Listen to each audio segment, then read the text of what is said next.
Kol hakavod à tous les héros qui sont sortis de la maison malgré le vent et qui ne se sont pas envolés. Giborim. On est à la Parashat Mishpatim cette semaine, et vous savez que la Parashat Mishpatim, en fait, c'est une parasha qui détaille toutes les conduites, surtout de l'homme envers son prochain, qui s'occupe essentiellement de la justice. Et ce que l'on voit dans la Torah, c'est que les principes de justice sont étroitement liés et mêlés au principe du chesed. Vous savez que dans les cultures traditionnelles occidentales, par exemple, il y a un trait net qui sépare la justice de la bonté. Quand on fait du mishpat, on ne fait pas de la tzedaka. Et quand on fait de la tzedaka, on ne fait pas du mishpat. C'est-à-dire qu'il doit y avoir une grande différence entre la bonté, la pitié, le bon cœur et la justice. La justice s'occupe d'autre chose. La justice est censée être rigoureuse et ne pas tenir compte des besoins de l'homme, mais des besoins de la société. Et par contre, dans la Torah, c'est pas comme ça que ça se passe.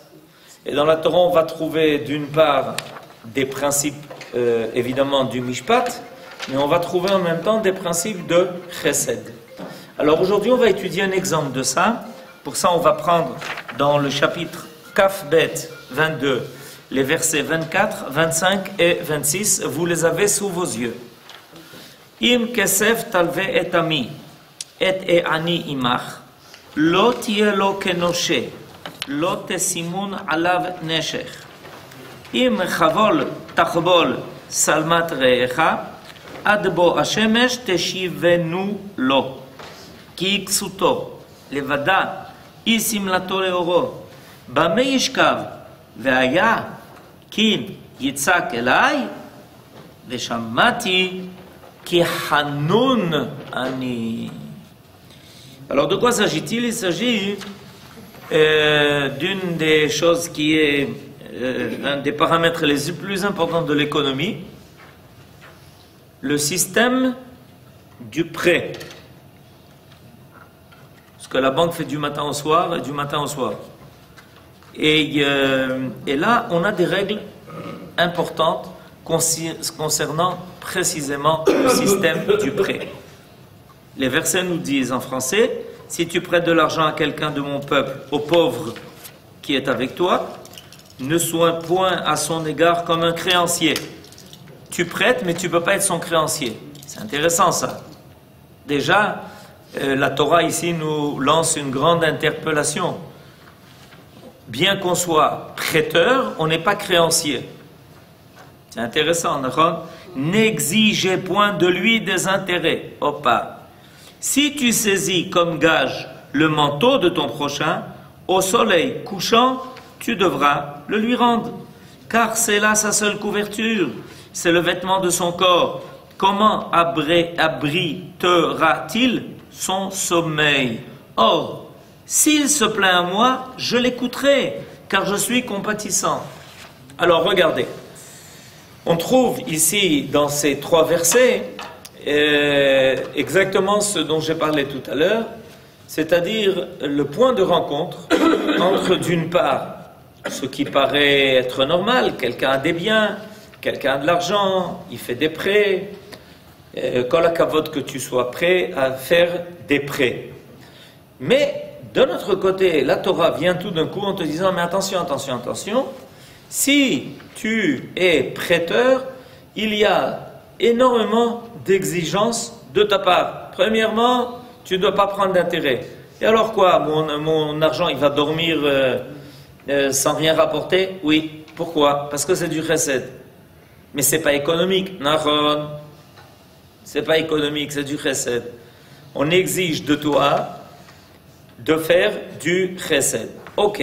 Alors, après, tu veux prendre un gage pour être sûr que ton argent te soit rendu? Oui.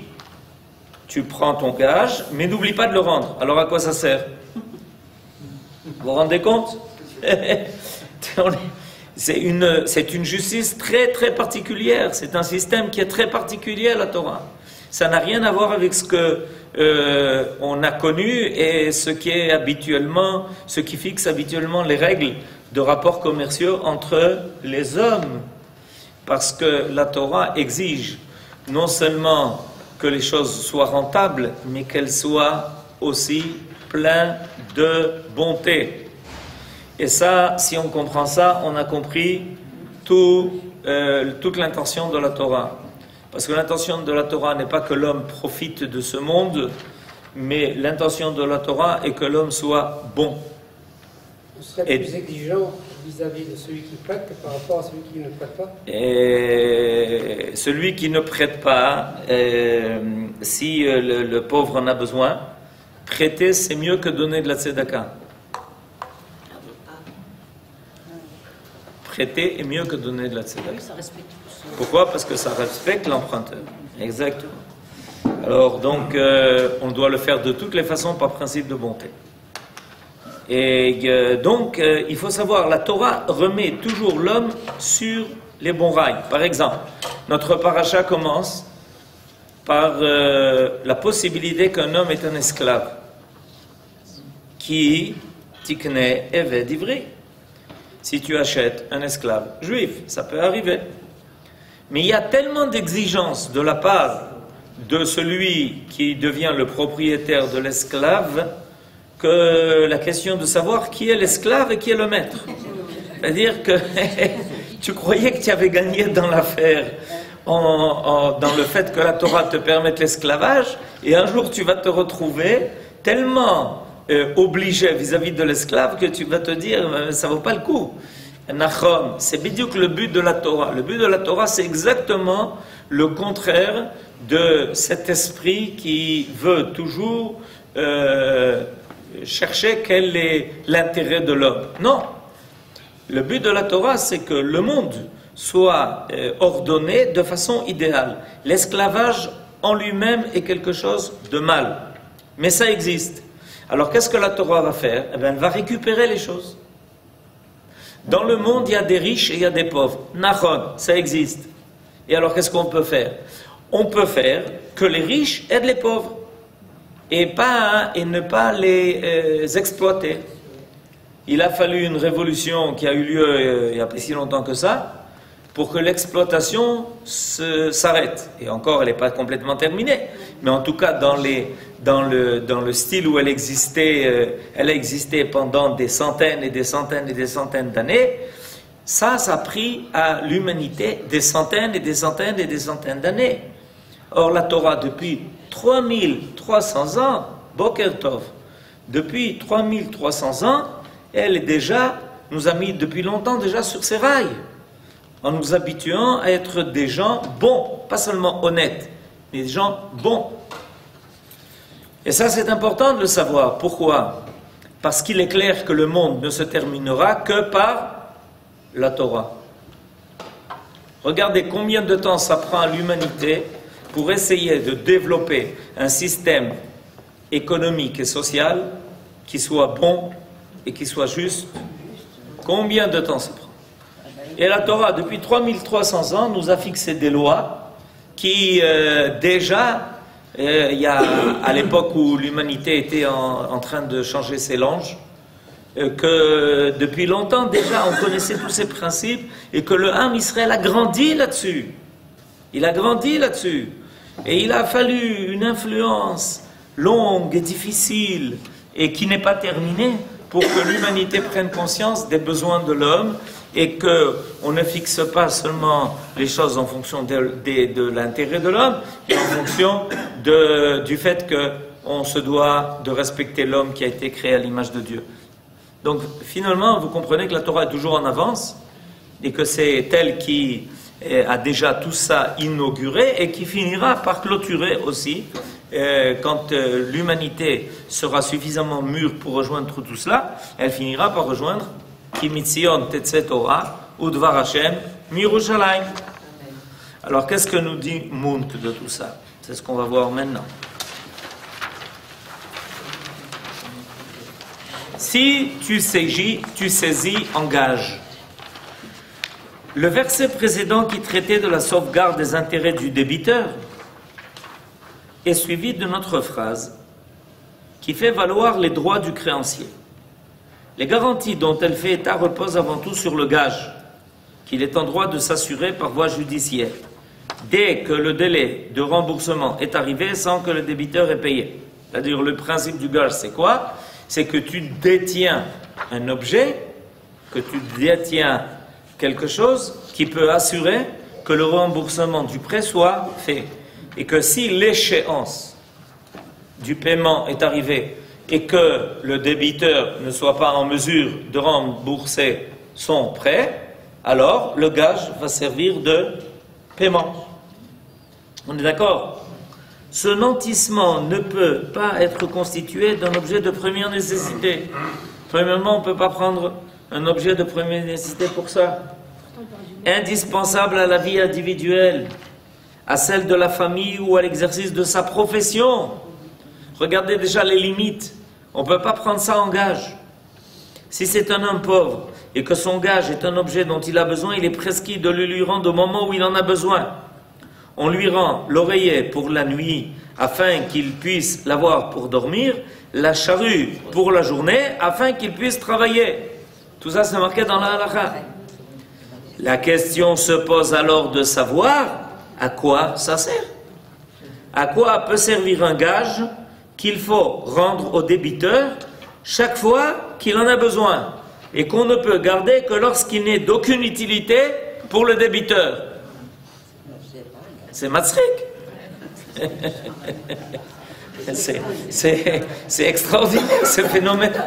Tu croyais que tu avais gagné quelque chose. Alors on dit oui, tu peux prendre, mais tu devras à chaque fois le rendre. Alors qu'est-ce qu'on a gagné dans l'affaire?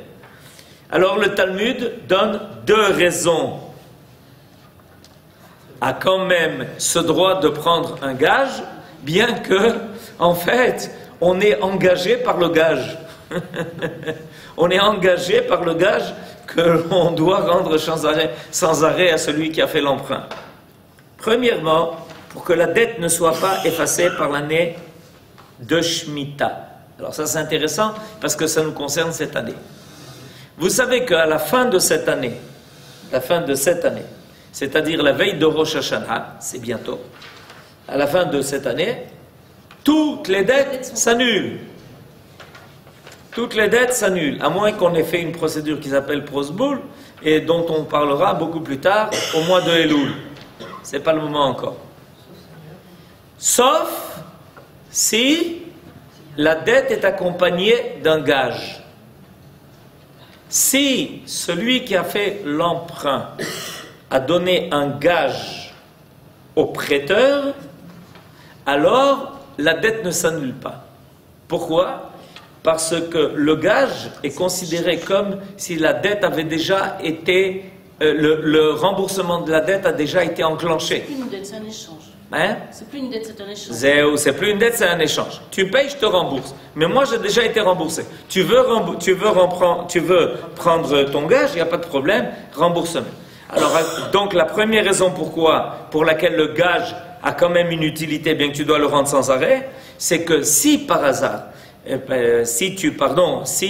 quand au moment de l'emprunt, tu as pensé à prendre un gage, la Shemitah n'annule pas cette dette. Ça, c'est la première raison. Et pour que le gage reste acquis au créancier, si la dette n'est pas acquittée à la mort du débiteur. La deuxième raison, c'est que si le prêteur quitte ce monde, il a quitté ce monde. Essaye de lui demander de rembourser de là où il se trouve, c'est difficile. C'est difficile. L'emprunteur. Je me suis trompé. L'emprunteur, évidemment. L'emprunteur qui décède n'est plus tenu de rembourser. Zéo Gamarno. Ah, Yofi. Alors, ça c'est une grande question de savoir si les enfants sont tenus de rembourser les dettes des parents. C'est pas du tout évident. C'est les biens des parents, c'est pas leurs biens à eux. Et pourquoi nous, les parents, les enfants, serions tenus de rembourser les dettes des parents? Pourquoi? Ah, pour faire une mitzvah de Kibud Avaim. Ah, ça c'est autre chose. Une mitzvah de Kibud Avaim, c'est autre chose. C'est un autre niveau. Mais au niveau de la halakha la plus stricte, c'est le père qui a contracté des dettes, c'est le père qui a engagé ses biens, ça n'a rien à voir avec les enfants. Par contre, si le prêt a été fait avec un gage, bien que le débiteur soit décédé, les enfants sont tenus. Pourquoi? Parce qu'en réalité, comme ça vient d'être dit précédemment, c'est un échange, c'est-à-dire la dette a déjà été remboursée par le principe du gage. Donc voilà à quoi sert le gage. Le Gaon Saadia, Rabbi Saadia Gaon, cité par Rabbi Avraham ibn Ezra, ajoute, pour que le débiteur ne donne pas le gage à un autre en garantie d'une nouvelle dette. Ah, ça c'est une troisième raison intéressante. Quelle est la troisième raison intéressante? C'est que ceux qui ont l'habitude de faire des emprunts, alors ils font des emprunts à tir-larigot. C'est-à-dire qu'ils empruntent chez un, ils empruntent chez l'autre, ils empruntent à l'un pour rembourser un prêt qu'ils ont fait chez l'autre, etc., etc.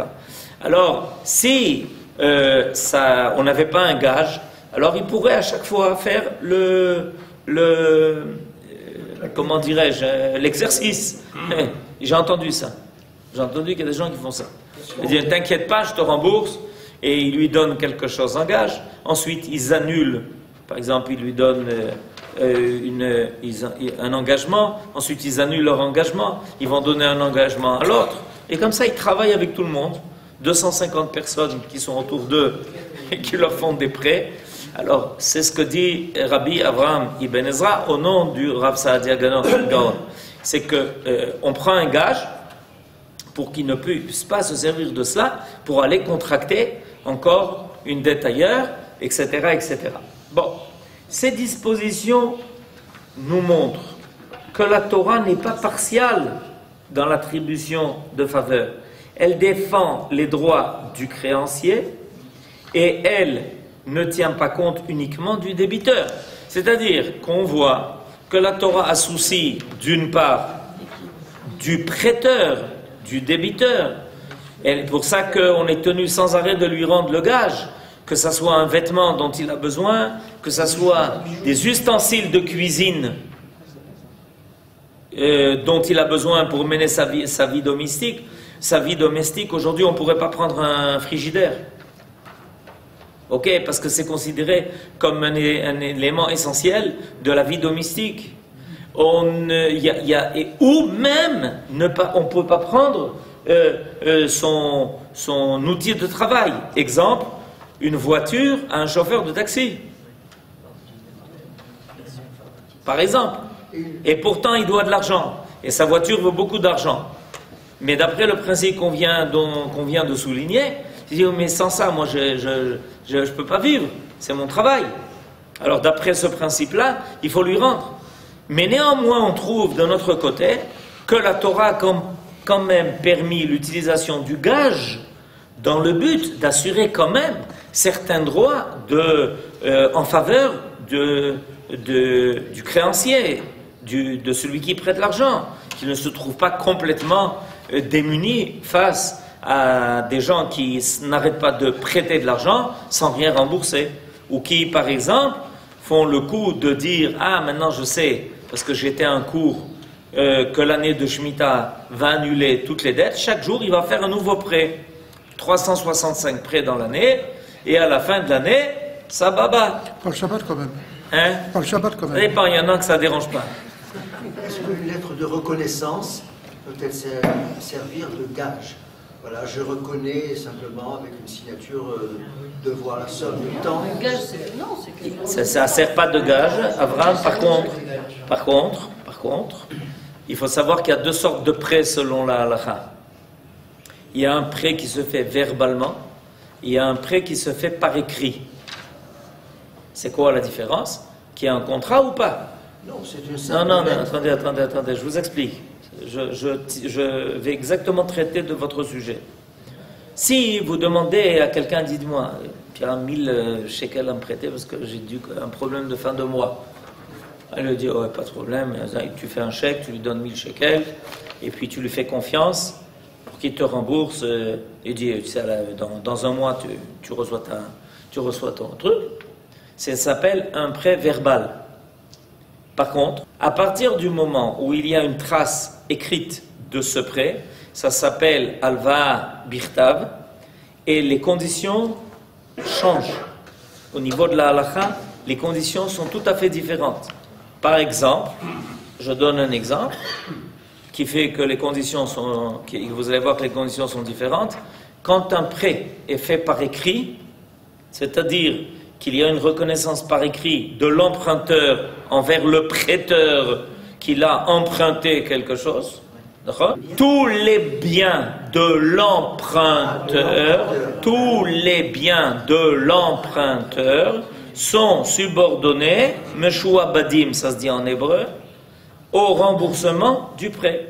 C'est-à-dire que si le prêteur ne rembourse pas sa dette, si l'emprunteur ne rembourse pas sa dette, le prêteur, c'est-à-dire le créancier, peut maintenant aller et dire, ok, il va au tribunal et dit, regardez, il me doit 10 000 shekels. Et alors, qu'est-ce qu'on fasse? Eh bien, il a un local, et on va vendre son local, et sur ce local, je prends 10 000 shekels. Il a le droit de faire ça. Donc, ça change les conditions. Donc, ça existe, comme vous dites. Il y a deux sortes de prêts, c'est deux niveaux. C'est deux statuts qui sont différents. Le statut qui se fait par oral, c'est la plupart des petits prêts. Les petits prêts se font oralement. Donne-moi 100 shekels, donne-moi 1000 shekels, je te rembourse bientôt, etc. Par contre, dès qu'un prêt est consigné, dès que l'emprunteur a reconnu par écrit qu'il a emprunté de l'argent envers le prêteur, alors à ce moment-là, le prêteur a d'autres droits. Excusez-moi, est-ce qu'il faut des témoins pour un emprunt oral? Il ne faut aucun témoin pour un prêt. Oral, c'est-à-dire? Je répète, il ne faut aucun témoin pour un prêt. Il ne faut aucun témoin. Seulement, quel est l'inconvénient? C'est qu'à partir du moment où il n'y a pas de témoin, il y a un problème de preuve. C'est-à-dire que le fait qu'il y ait des témoins ou qu'il n'y ait pas de témoins, ça ne change rien à l'obligation de l'emprunteur de rendre son prêt. Je répète, qu'il y ait des témoins ou qu'il n'y ait pas... Non, il y a des gens qui croient comme ça. S'il n'y a pas de témoins, je ne suis pas tenu de rendre. C'est quoi ça? C'est quoi ça? C'est malhonnête. Alors vous réfléchissez bien. Mais il y a des gens qui réfléchissent autrement. Et qui pensent que... Non, parce qu'il faut savoir qu'il y a des actes, par contre, qui sans témoins n'ont aucune valeur. Par exemple, un mariage. Un mariage qui est fait sans témoin, ce n'est pas un mariage. Il n'a aucune valeur. Ce n'est pas la même chose. Il y a des actes qui ont une valeur avec ou sans témoignage. Le témoignage rajoute la preuve.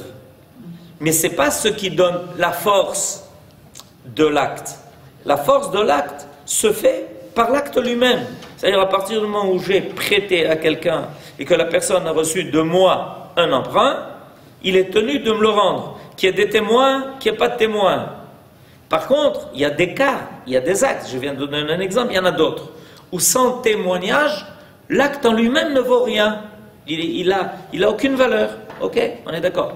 Alors, le témoignage, évidemment, même quand il y a un prêt qui se fait par oral, donne un avantage énorme. Parce que, évidemment, quand il y a un prêt qui se fait sans témoignage par oral, c'est-à-dire qu'il n'y avait présent que le prêteur et l'emprunteur, alors l'emprunteur peut toujours dire, mais de quoi qu'est-ce qu'il raconte celui-là?